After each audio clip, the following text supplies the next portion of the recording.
Hola, buenas noches. Les doy la bienvenida a cada una de las personas que está viendo este video.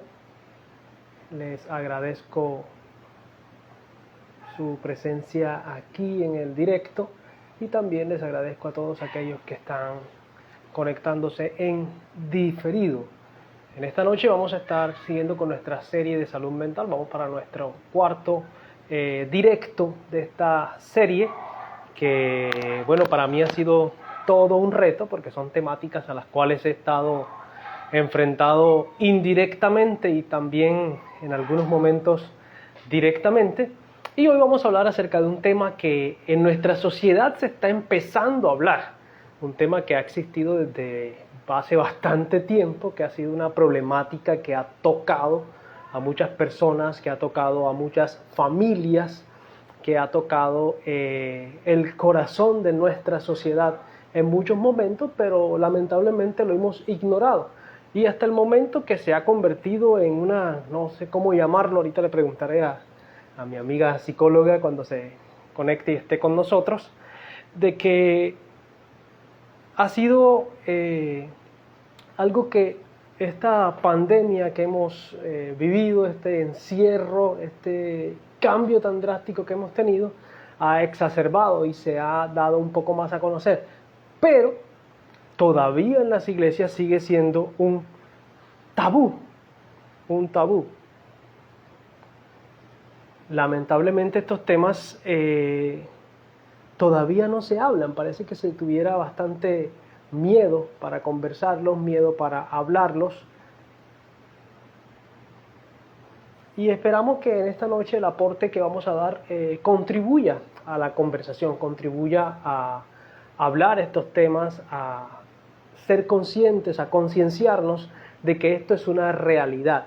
Esto es una realidad que estamos viviendo, una realidad que estamos, la sociedad está inmersa, en la cual también, de la cual hacemos parte, de la cual nosotros somos partícipes, aunque no hayamos todos vivido este flagelo, no hayamos vivido ¿cómo lo llamaríamos? Este flagelo no lo hayamos vivido directamente con alguna persona cercana, pero nos enteramos de qué sucede, y creo que es necesario que como sociedad, como parte de esta sociedad y como creyentes, tengamos algo que aportar en torno a esta temática. Estoy esperando que nuestra amiga psicóloga se una para comenzar a charlar.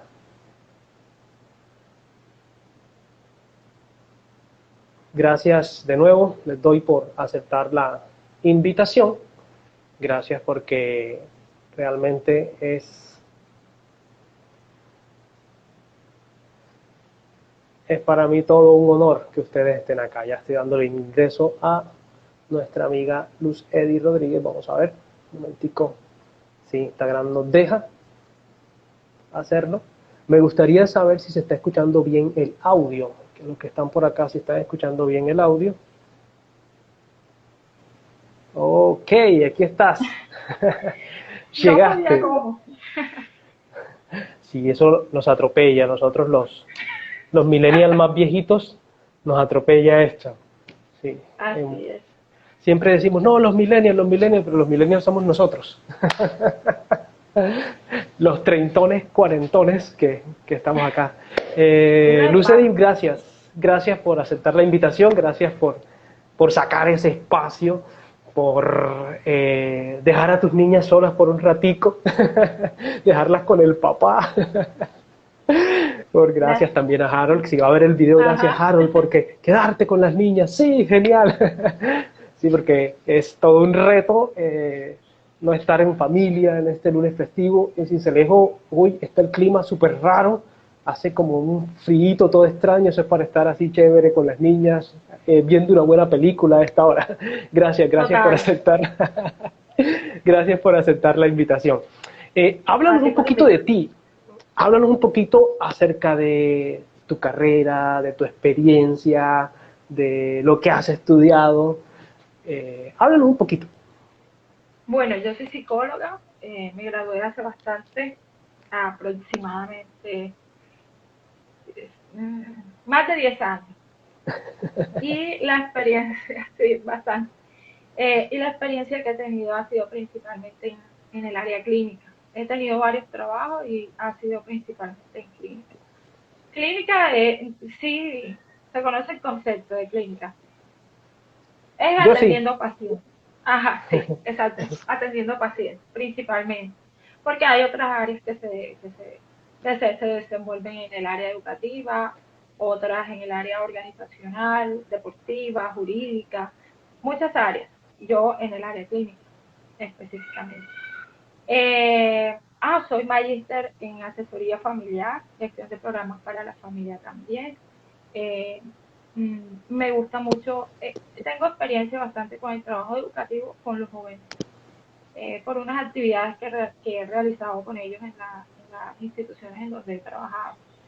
Eh, con los adultos, con parejas, y ahora estoy atendiendo pacientes particular y también estoy haciendo una asesoría en una entidad educativa, a lo, asesorando a padres de familia, digamos que asesorando porque no es un proceso muy largo, los estoy asesorando a ellos, también a los niños y también capacitando a los docentes.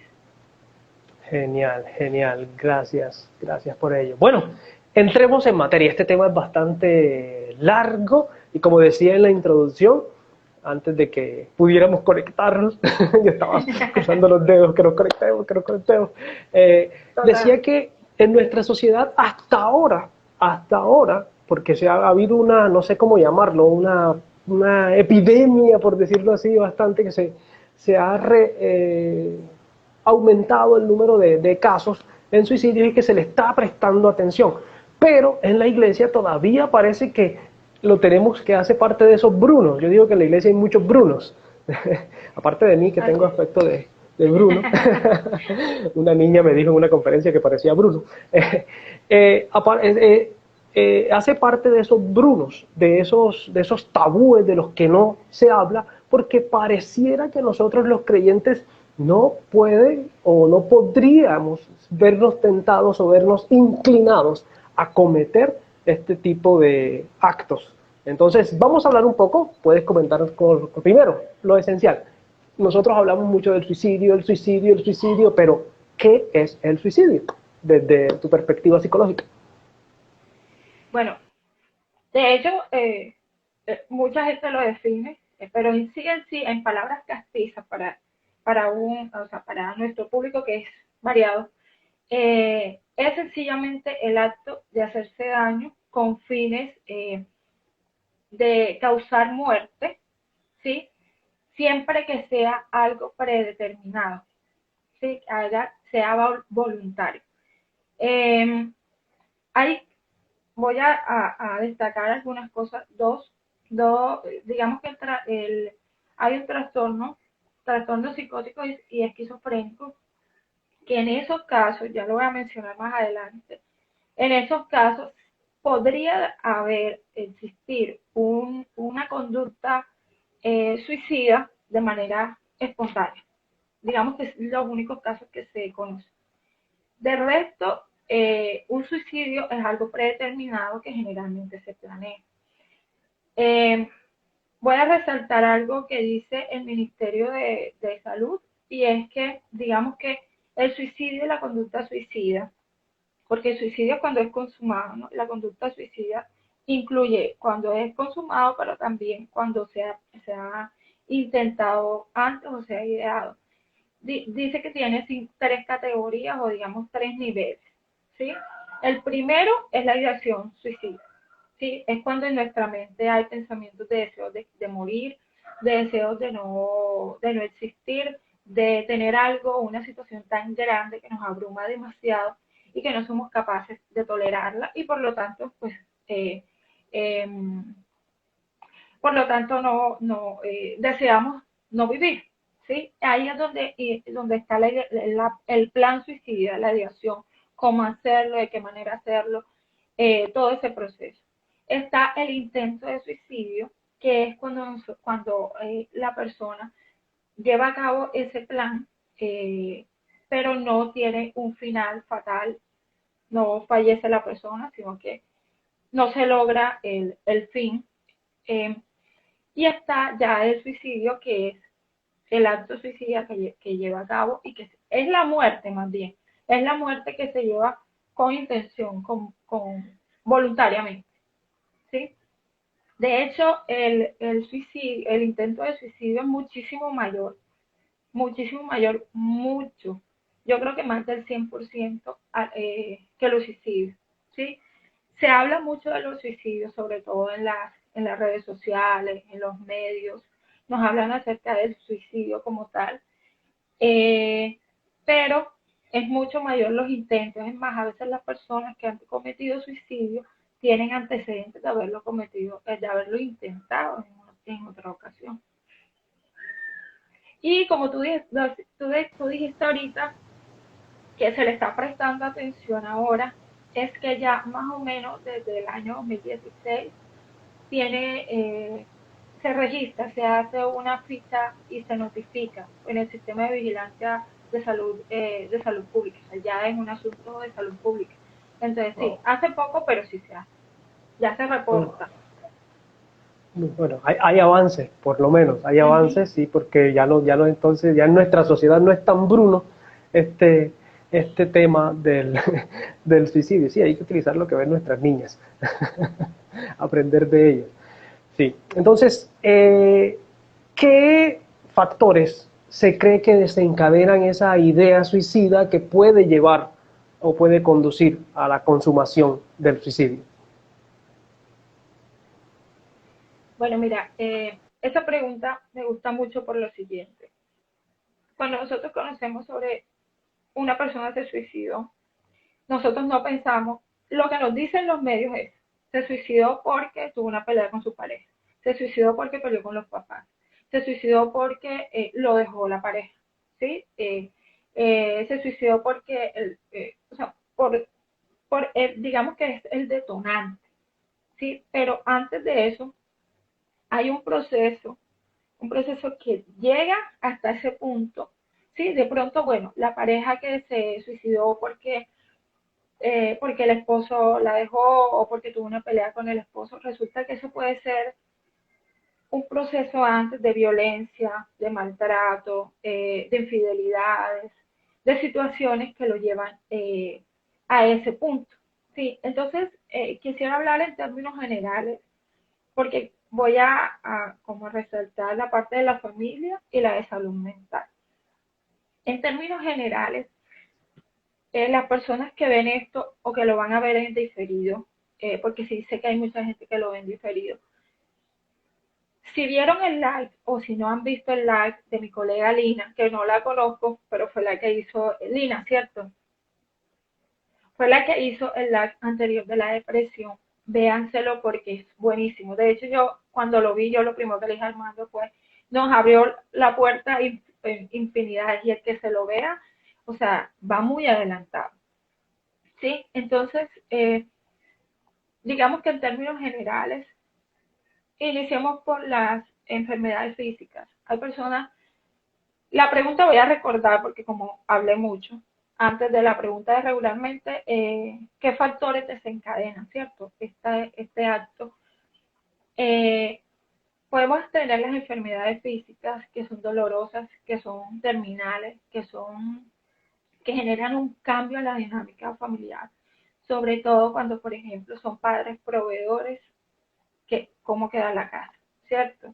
Ahora que yo soy quien está, quien está, tengo una discapacidad y resulta que todos dependían de mí.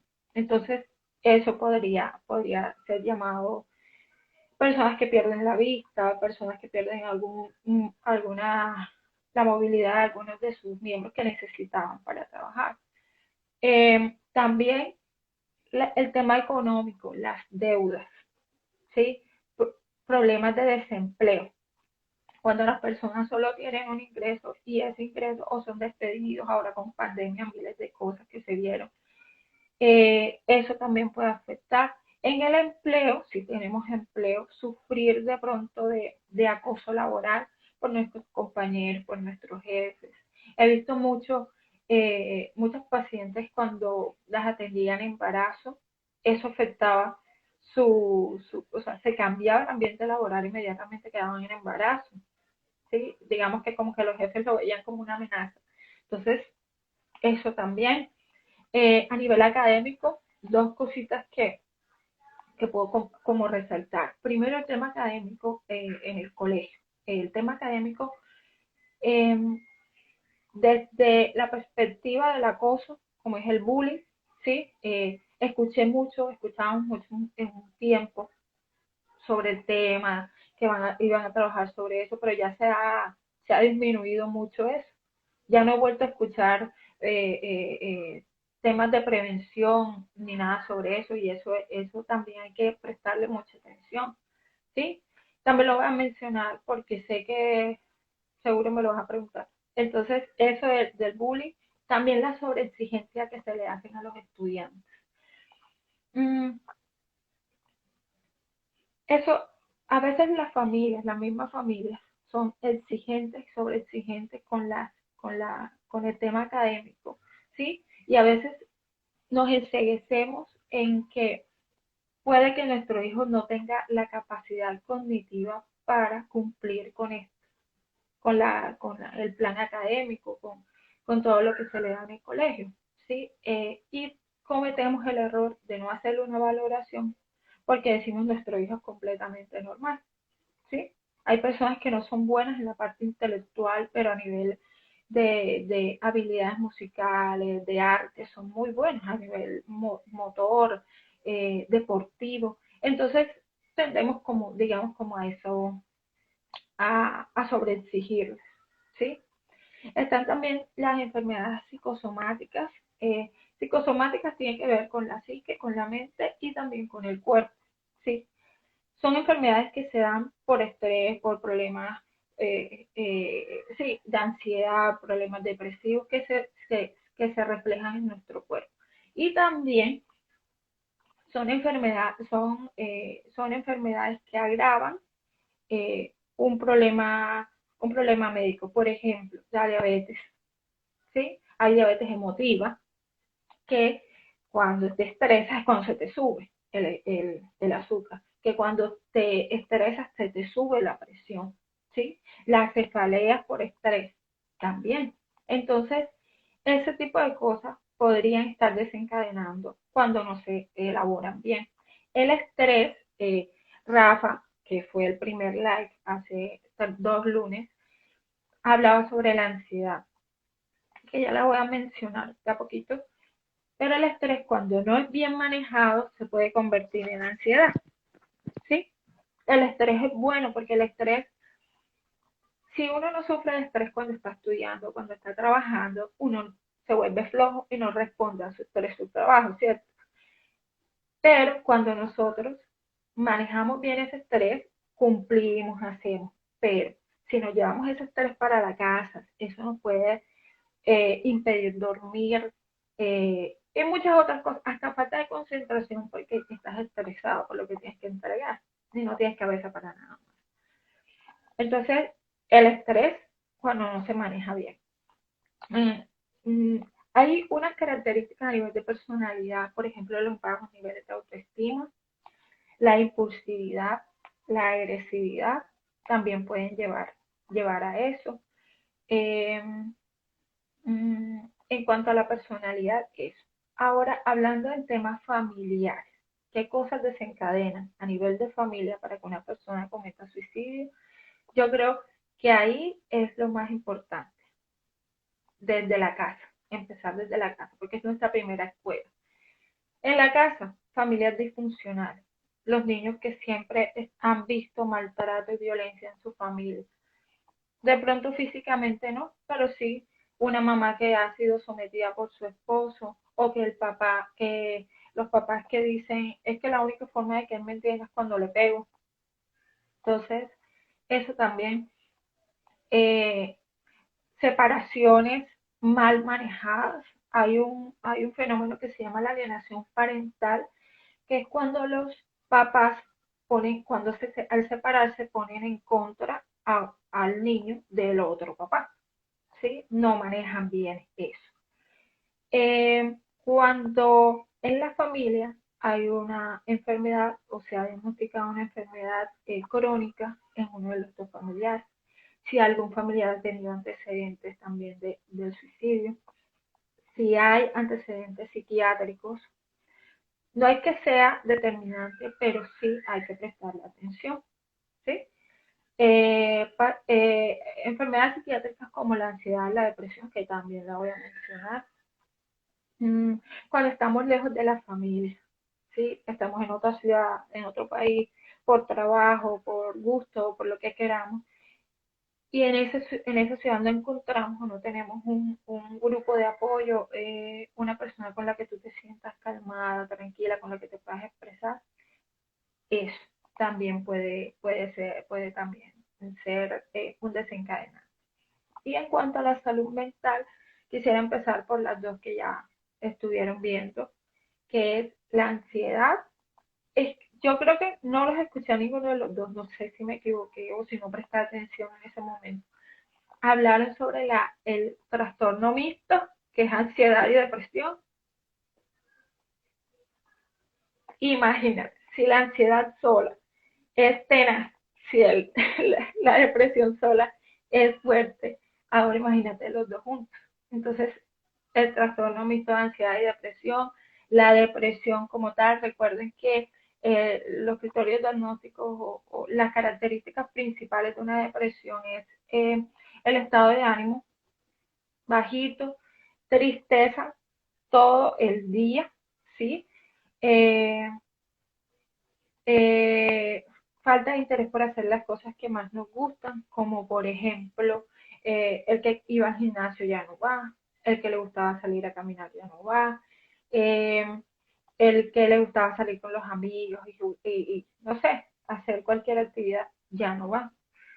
Entonces, empezar, esas cositas también pueden ser de, desencadenantes, la depresión. Otra cosa es la depresión, a veces el aumentar de peso o el disminuir porque el apetito se varía.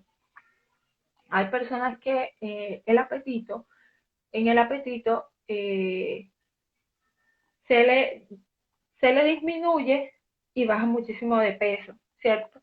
Y dicen que cuando se eleva el apetito es porque sienten como que llenar ese vacío que les deja la tristeza, porque es una sensación de vacío también. Se altera el sueño, tanto en la ansiedad como en la depresión se altera el sueño, y cuando se altera el sueño significativamente puede generar hasta alucinaciones, psicosis, o sea, múltiples cosas. La ansiedad está más relacionada con los pensamientos de que algo malo nos puede pasar, preocupación excesiva que no podemos controlar, por más que nosotros digamos, pero esto ya ha pasado antes y no pasó nada, o sea, no fue mayor cosa, va a estar relacionada con los pensamientos también. Cuando una persona, estamos en la parte de salud mental, cuando una persona consume sustancias psicoactivas o sustancias adictivas, como el alcohol, esas personas generalmente cuando pasan esa sensación o ese episodio de la droga en ellos, pueden presentar irritabilidad, el aislamiento, hasta la misma sociedad los aísla.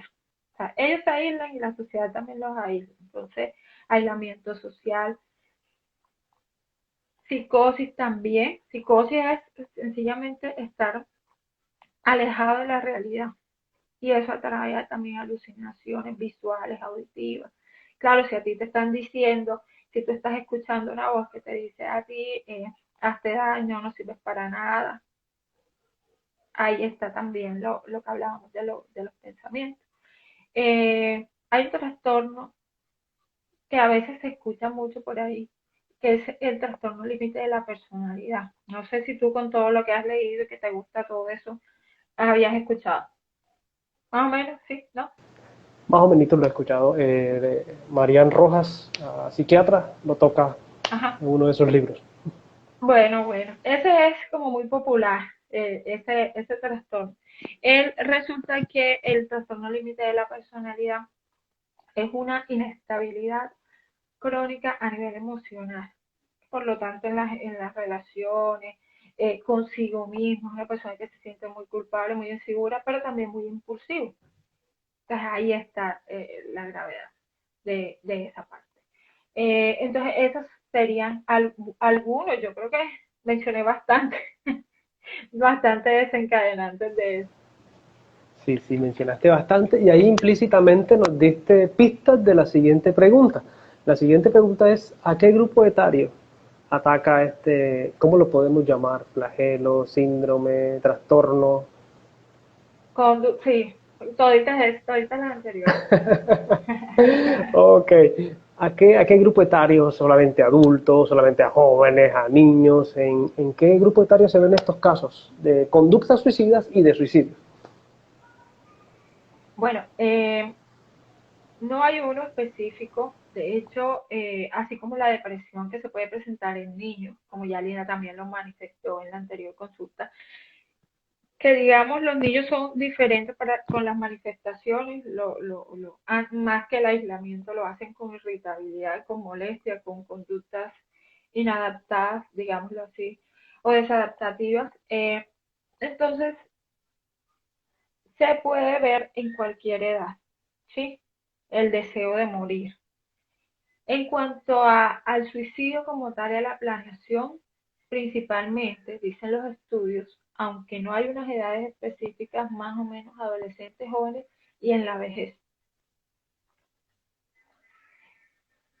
Obvio, digamos que los motivos en la adolescencia son un poquito, no quisiera decirlo así, pero en la adultez está más como son un poco más profundos, más relacionados con ese pasado, más relacionados con por qué no lo hice así, con culparse, con reprocharse cosas.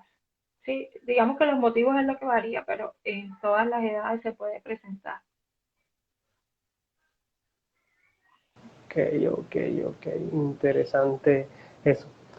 Eh, en tu experiencia, en tus estudios, en todo lo que has aprendido, ¿cuáles son los síntomas o las expresiones más comunes de una persona que está pensando en suicidarse? Dicen algunos, lo he leído en algunos casos, que cada persona que quiere suicidarse, la verdad, en el fondo no quiere hacerlo, no quiere perder la vida, sino que esa es como su última opción y que siempre está dando gritos de auxilio, buscando ayuda antes de llegar a ese punto. ¿Cómo podríamos nosotros identificar esos síntomas, entre comillas, que es lo más característico?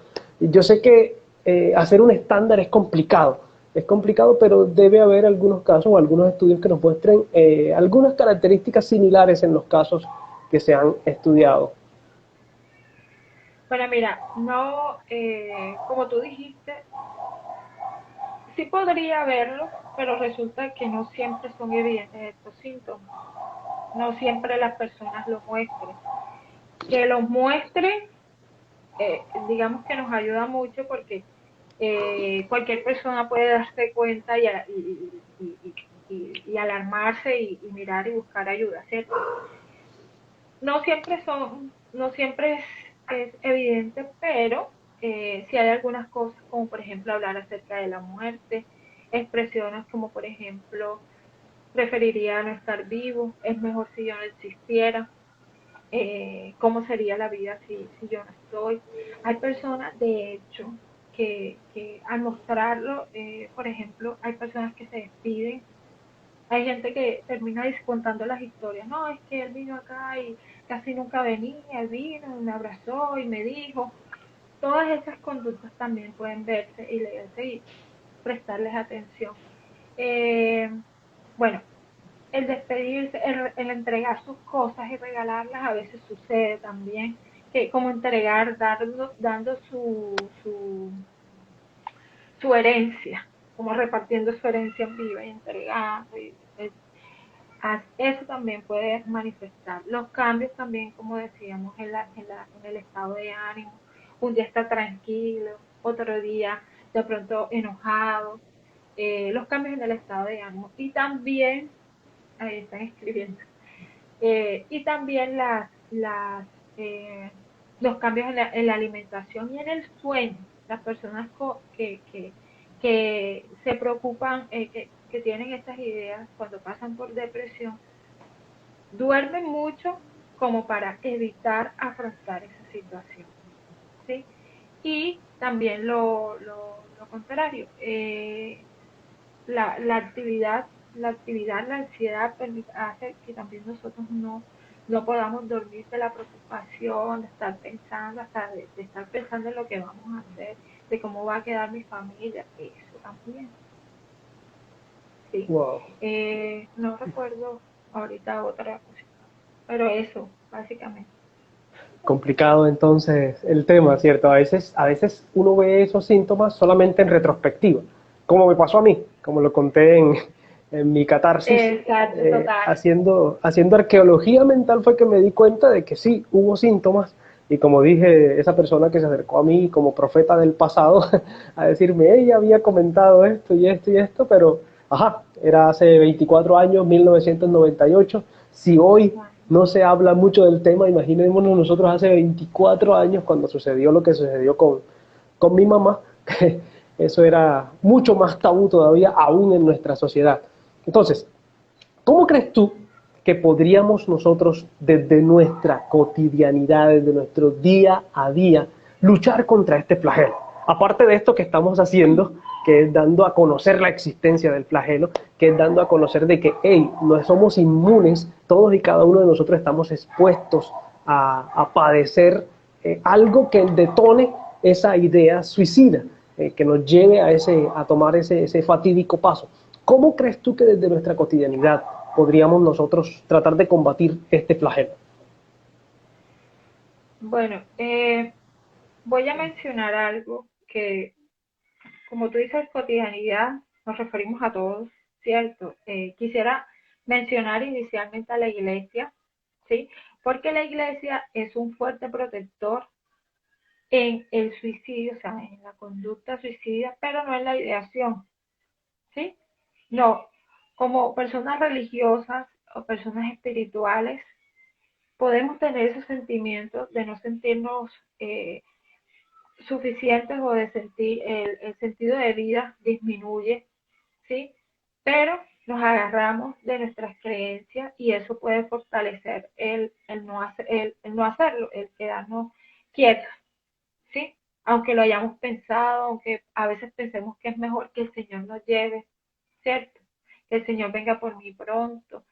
Eso, digamos que ayuda a no cometerlo, pero sí, pero no ayuda en cuanto a planearlo o a sentirlo, a pensar. Ahora, en cuanto a la iglesia, quería hacer este preámbulo porque me parece muy importante, sobre todo porque nosotros somos un ser integral. Nosotros no somos solo nosotros, ¿sí?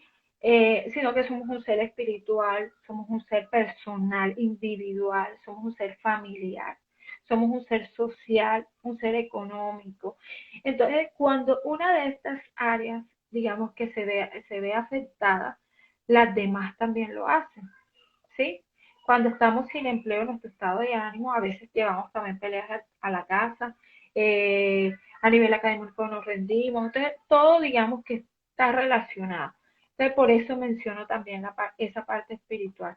La parte espiritual, sobre todo, es importante llevarla desde la experiencia, desde, desde algo que sea natural y no algo dogmático, algo que sea exigido, que algo que sea fanático desde el fanatismo, sino más desde la parte pastoral, desde una guía, eh, más que juzgar cuando de pronto personas van a los líderes, sean pastores, sean sacerdotes, sea de cualquier religión, porque aquí no estamos hablando de religión como tal, sino de iglesia, ¿cierto?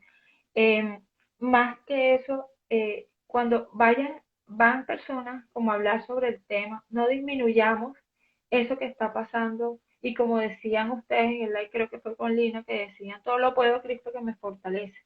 Sí, pero somos seres emocionales y las emociones son reales. y las estamos sintiendo.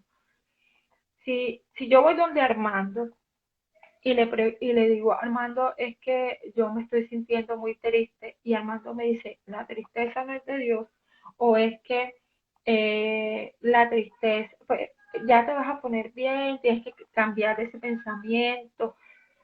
Lo primero que yo voy a pensar es, o sea, no vine a donde tenía que venir, ¿sí? Entonces, a veces esa comunicación de las personas que asisten a la iglesia, cualquiera, con las personas líderes, se rompe por juzgar.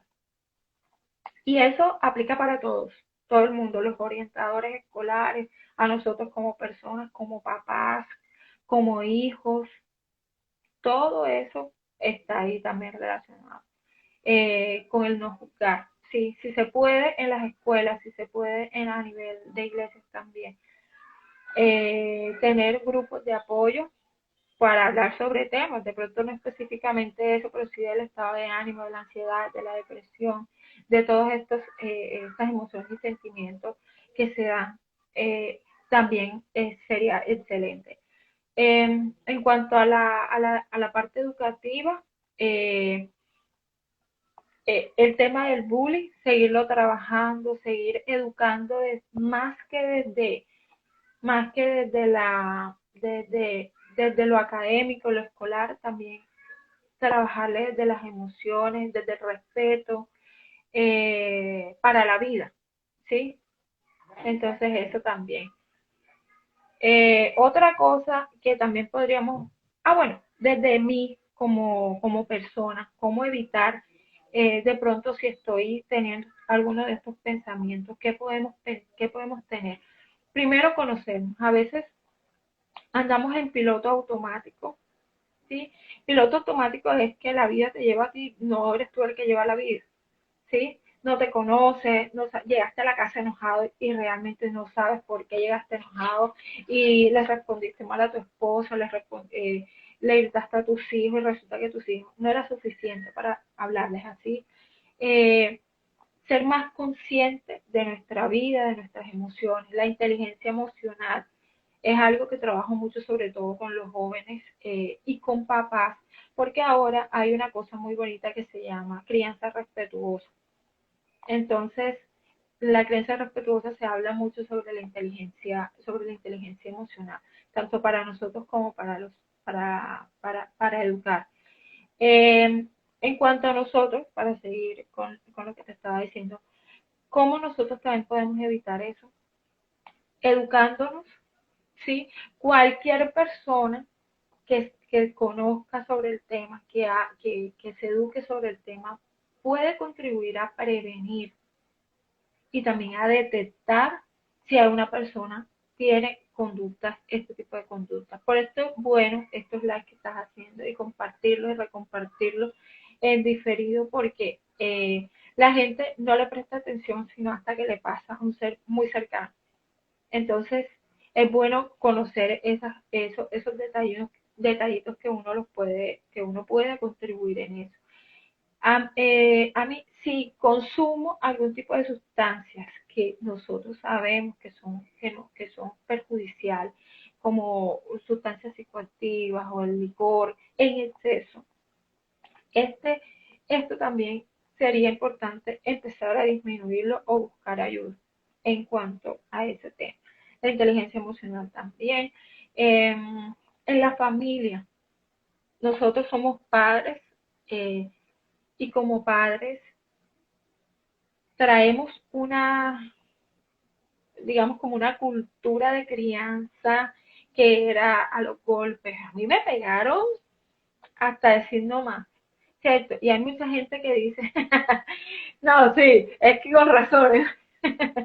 el, el, el, el, hay padres que dicen, a mí me golpearon y estoy bien, claro, pero entonces golpea a la esposa, golpea a los hijos, no los disciplina, sino que los maltrata. Entonces, hay que prestarle mucha atención a cómo estamos educando. A veces se nos olvida educar en los valores. El valor como el respeto, si tú le enseñas desde el respeto, o sea, en la forma como tú respetas a tus hijos, ellos lo ven y como son imitadores, lo van a hacer en su colegio. pero si él ve que tú eres irrespetuoso con el vecino, que eres irrespetuoso con el profesor, que eres irrespetuoso con el que vende con el de la tienda, si tú eres irrespetuoso, ellos lo van a ver así y así van a tratar a los otros estudiantes. Entonces, mira que sí, todo es un círculo. Si lo hacemos bien desde la casa, todo eso se va a ir viendo reflejado en todas las otras áreas. Y vas a beneficiar también a los que están allí. En cuanto a la familia, los vínculos afectivos. Hay padres que están, pero están ausentes a nivel afectivo. Hay padres que estamos, pero entonces nos encontramos más tiempo con el celular, más tiempo viendo películas, más tiempo haciendo cosas que nos agradan a nosotros que lo que podemos compartir con nuestro hijo. Vamos a sacarlo al parque, sí, pero lo llevamos con la nana y la nana es la que lo cuida, ¿sí? Entonces, la idea, ellos valoran mucho que uno esté presente, que uno juegue con ellos, así sea, no sé, mil cosas. Eso les ayuda muchísimo. Para prevenir desde la familia eso y recordar que somos la principal educación se da desde la familia. Ya nuestros profesores ayudan, colaboran, pero principalmente eso. Amigos, familia y el resto de la gente, si las personas, eh, si las personas tienen, ¿cómo se dice?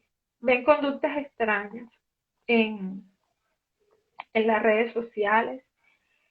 No pensemos que es solamente para llamar la atención, ojalá sea para llamar la atención, ¿cierto?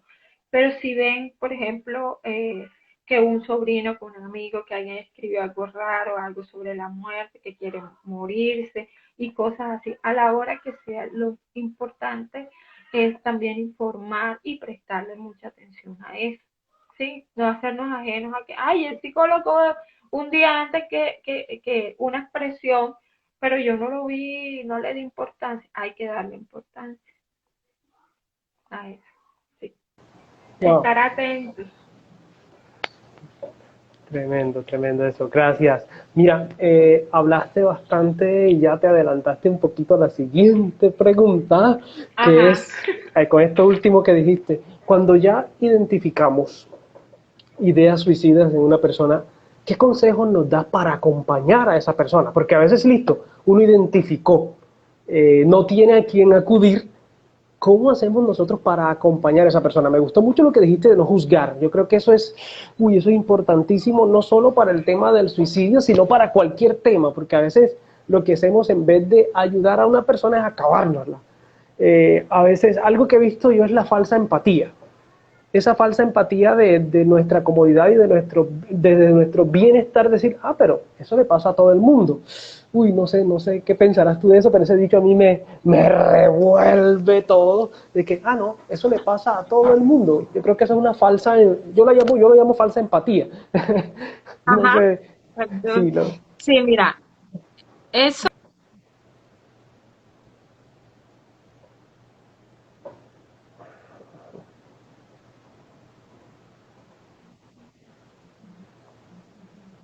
Ok, aquí estamos. Yo me asusté Listo, y mira. me fui yo. Te voy a decir algo que no es muy agradable, porque resulta que asusta un poquito. Uno digamos, como de las características que tiene y que nosotros debemos evaluar como psicólogos en una posible depresión es que nosotros tenemos que especificar si hay o no hay ideación suicida. O sea, así. Aunque la ideación suicida, el suicidio no tenga un diagnóstico, nosotros lo tenemos que evaluar en ese trastorno.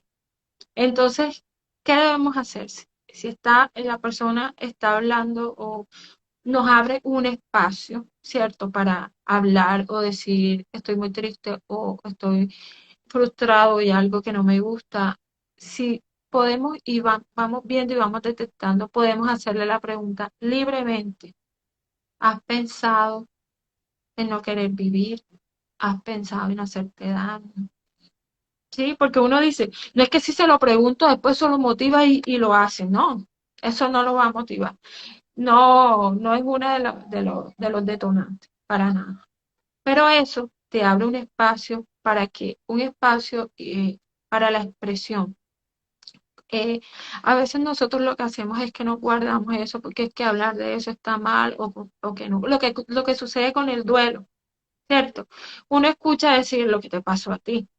¿Sí? Uno escucha decir, no, es que los hombres no lloran, no es que tú no puedes llorar porque es que tú tienes que ayudar a tu papá, o porque es que tu hermanita no te puede ver llorando, o es que, y vamos guardándonos, guardándonos, y eso es lo que hace que en algún momento explotemos, exploten nuestras emociones. Entonces, ¿qué hacer?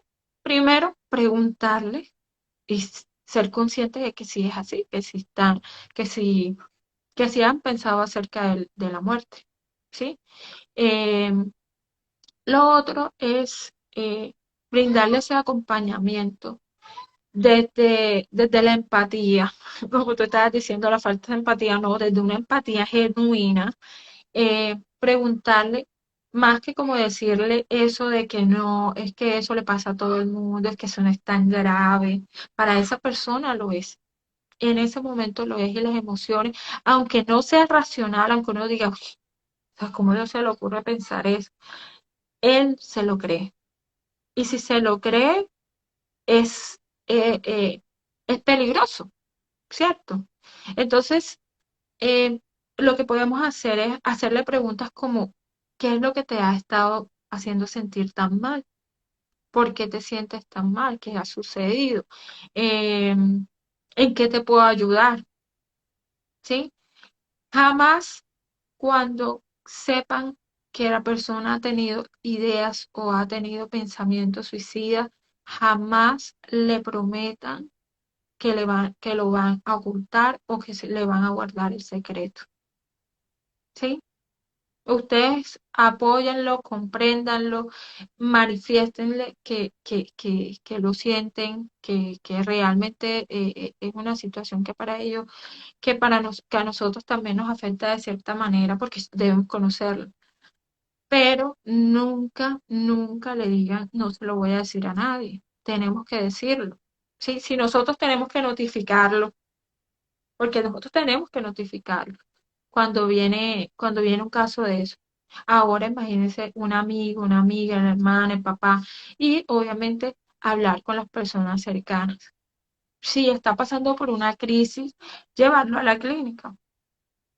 Cuando ya la persona ha intentado o ustedes perciben que lo va a hacer, lo podemos llevar a la clínica o llamar, si no tenemos la posibilidad de ir o llevarlo, podemos llamar a la clínica, no dejarlo solo por ningún momento, en lo absoluto, y comunicarse obviamente con un familiar, con la persona más cercana, que sea el acudiente, una persona muy, muy cercana a él.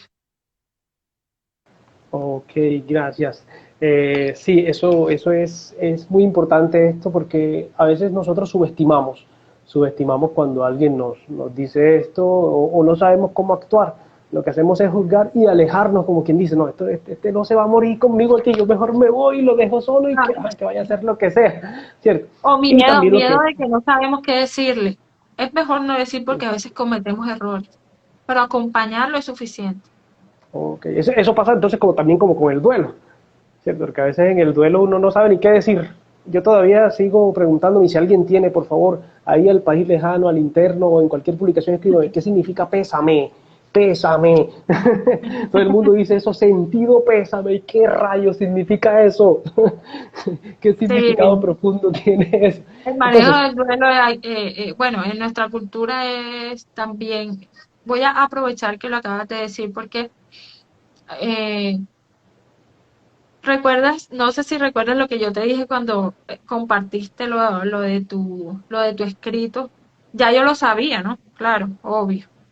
Pero fui muy respetuosa en ese tiempo contigo y mira que creo que lo que te dije fue qué buen proceso hiciste, qué terapia hiciste, qué buena actividad hiciste y tú me respondiste, era una catarsis que me debía, algo así. sí, Entonces, resulta que hay personas que hay duelos mal manejados, duelos no resueltos y esos duelos pues obviamente eh, llevan y hay duelos que son por años porque mira que lo que te decía en la cultura. 9 días, en algunas religiones acompañan a la familia 9 días. Y después de esos 9 días, cómo es que dirían? Ya ustedes los dejan solos, ¿sí? Ya no, al 10.º día ya no hay nadie que te acompañe.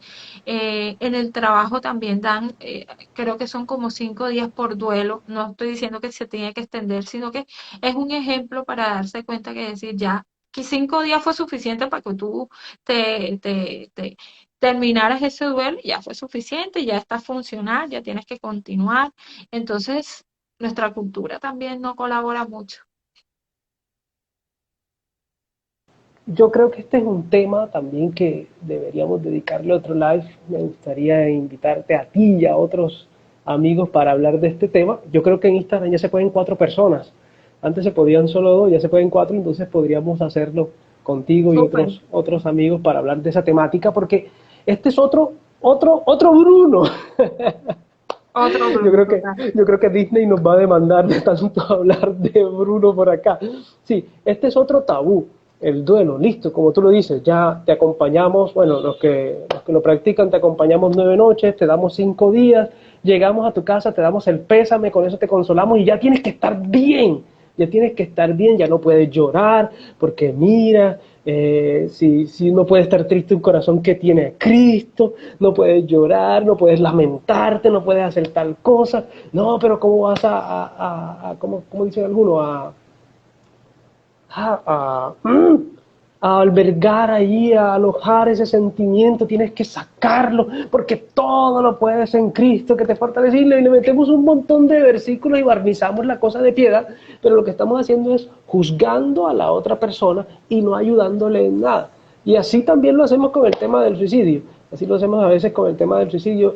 Trivializamos todos estos temas, trivializamos el tema de la ansiedad, trivializamos el tema de la depresión, trivializamos el tema de las ideas suicidas, trivializamos el tema del duelo. Somos trivializadores profesionales y lo barnizamos de piedad. Yo creo que es una buena idea hablar de esto. Gracias por este tiempo. Creo, si no estoy mal aquí, un puntico rojo en una pregunta. Vamos a ver. Y bueno, les comento, vamos a abrir el espacio de preguntas. Hay algunas personas conectadas acá y en diferido. Los que lo vean en diferido, ustedes pueden hacer sus preguntas y yo me comprometo a hacérselas llegar a Lucedy y ella dará la respuesta. Si es por YouTube, ella da la respuesta y yo la escribo ahí en YouTube. Si es por Instagram, ella misma puede escribir la respuesta ahí en los comentarios. No se cohíban de hacer sus preguntas. Yo sé que tal vez algunos están regresando a casa de un fin de semana de puente. Una amiga me escribió ayer, pero ¿por qué no haces el lunes festivo? Y yo, porque el lunes ya estaba programado, yo no había caído mucho en la cuenta de que eran festivos. Entonces, quienes lo ven en diferido pueden hacer sus preguntas. Aquí hay una preguntita y quienes están conectados también pueden hacerla. Hay una preguntita, creo, dice. A veces no se le hace la pregunta, ¿has pensado en hacerte daño por pena o por miedo? Ah, sí, ese es un comentario más un comentario sí, de Gabriela. Más un comentario que una pregunta. Sí, a veces no se hace esa pregunta, ¿has pensado en hacerte daño por pena, por miedo, por lo que tú decías?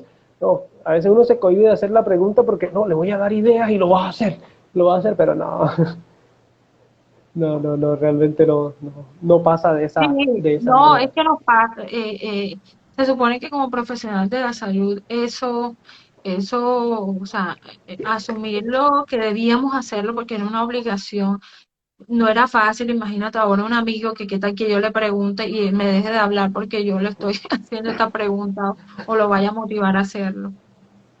Así es. Sí. No sé, se asusta de esa manera. Bueno, Lucedi, gracias y te dije Lucedi, ¿sabes? Te tocó aquí, en este espacio. Gracias por tu tiempo, gracias por sacar este espacio para compartir con nosotros. Quedamos entonces contigo como una de las invitadas, después daremos fecha, después cuadraremos la fecha para hablar sobre el duelo, porque este es otro Bruno. Quiero decirles Ujú. a quienes están viendo que ahorita en el mes de julio tendremos un invitado, un teólogo. Ustedes dirán, bueno, Armando ha invitado a puro psicólogo a hablar de este tema, puro psicólogo a hablar de estos temas. Es bueno verlo desde la parte psicológica, pero también lo vamos a ver desde la parte teológica. Un amigo, Sneider Rojas, él trabaja para la universidad, no es la Uniminuto, es Luis Amigó. Universidad Católica Luis Amigó de Medellín, y ellos tienen un grupo de investigación sobre este tema.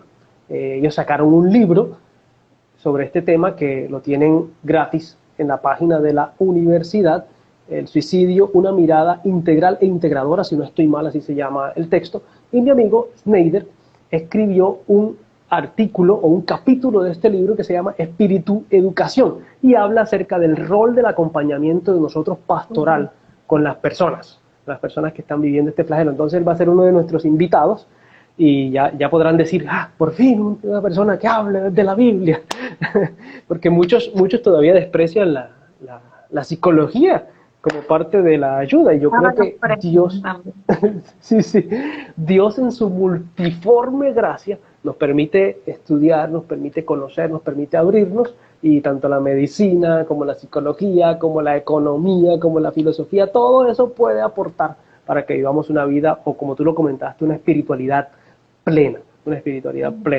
Entonces, gracias de verdad. Es que estoy viendo un comentario y me gustaría decirle que a las personas que nos han comentado, aquí hay un comentario sobre alguien que dice que sufrió de trastorno mixto. Hay evidencias. Entonces, que chévere sería, como, no sé si esto quede grabado, los comentarios no, ¿verdad?